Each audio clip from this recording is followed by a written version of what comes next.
मैं आपके साथ एक नया कंटेंट लेके आया हूँ। महाभारत की कहानियों में से बहुत सारी कहानियाँ आपने सुनी होगी, जानी होगी, लेकिन आपको क्या पता है कि भगवान श्री कृष्ण चाहते नहीं थे कि महाभारत के युद्ध रुके। नहीं तो वो भगवान श्री कृष्ण थे, वो क्या नहीं कर सकते थे। आपको पता भी था कि वो जो चाहते थे वही होता था, और उन्होंने ये भी चाहा कि युद्ध हो तो युद्ध हुआ। आपको बहुत सारे तरीके उन्होंने मैनेजमेंट की बातें की हर जगह जाके कि युद्ध ना हो, लेकिन उनका जो दो कैरेक्टर थे, एक तो युद्ध होने के और दूसरे ना होने के। तो ना होने का कारण था ताकि वो दुनिया को मैनेजमेंट का पाठ पढ़ा सके, और होने का कारण ये था कि वो चाहते ही थे कि महाभारत का युद्ध हो। अब क्यों हो ये आपको मैं बताता हूँ।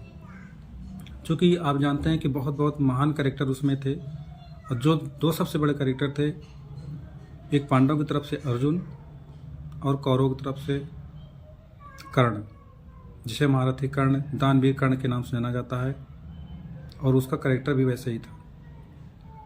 लेकिन शुरुआत वहाँ से होती है इसकी, जब दानवीर कर्ण भगवान परशुराम से दीक्षा लेने गया हुआ था, तो उसे श्राप के अनुसार जब वो वहाँ से आ रहा था रास्ते में,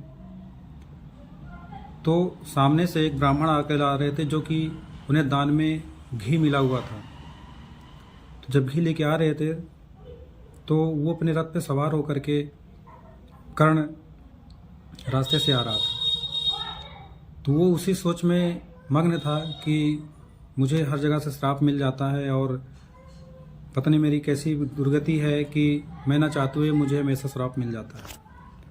और इसी गलती में उसने ध्यान नहीं दिया, और उसका जो रथ है उस ब्राह्मण देव से टकरा जाता है, जिससे उनका जो घी का मटका होता है वो ज़मीन पे गिर जाता है। तो कर्ण बहुत ही भयभीत हो जाता है।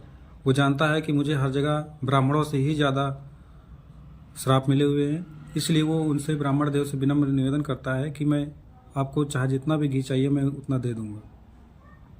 लेकिन ब्राह्मण देव कहते हैं नहीं, मुझे यही घी चाहिए। अब कर्ण बहुत संकोच पड़ जाता है। वो सोचता है मैं क्या करूं। वो कहते, फिर जब सोच रहा था तब उन्होंने श्राप देने के लिए तैयार होते हैं। तो कर्ण जानता है कि मुझे एक और श्राप मिल जाएगा ब्राह्मण का, इसलिए वो कहता है ठीक है, मैं यहीं। तो उन्होंने कहा कि मुझे एक भी छटांग घी कम नहीं चाहिए, जितना मेरा था उतना पूरा का पूरा चाहिए। अब कर्ण चूँकि सूर्यपुत्र था, दैवी भी था, इसलिए उसने अपने सामर्थ्य के बल पर धरती से जो सारा घी था उसने अपने शौर्य और सामर्थ्य से पूरा निचोड़ के उसको निकाल लिया।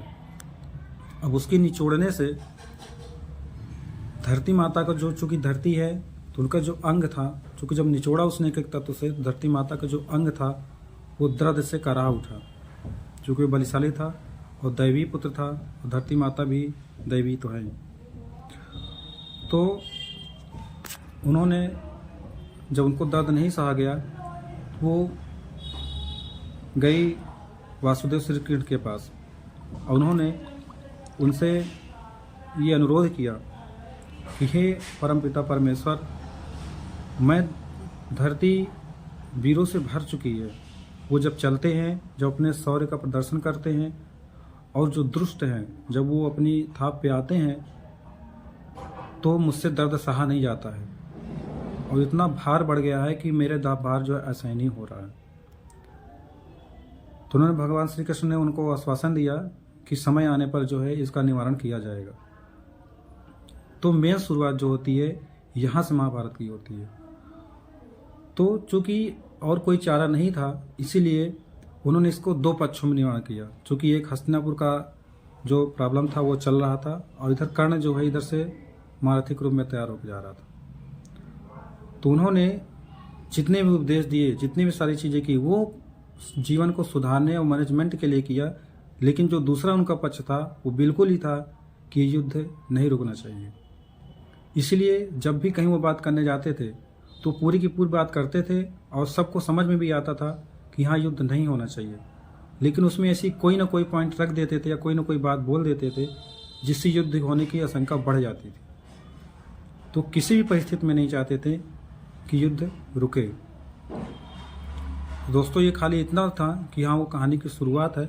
बाकी और आगे की भी कहानी है इसमें, अगर उसको आप जानना चाहते हैं तो प्लीज़ मेरे चैनल को शेयर और सब्सक्राइब करो।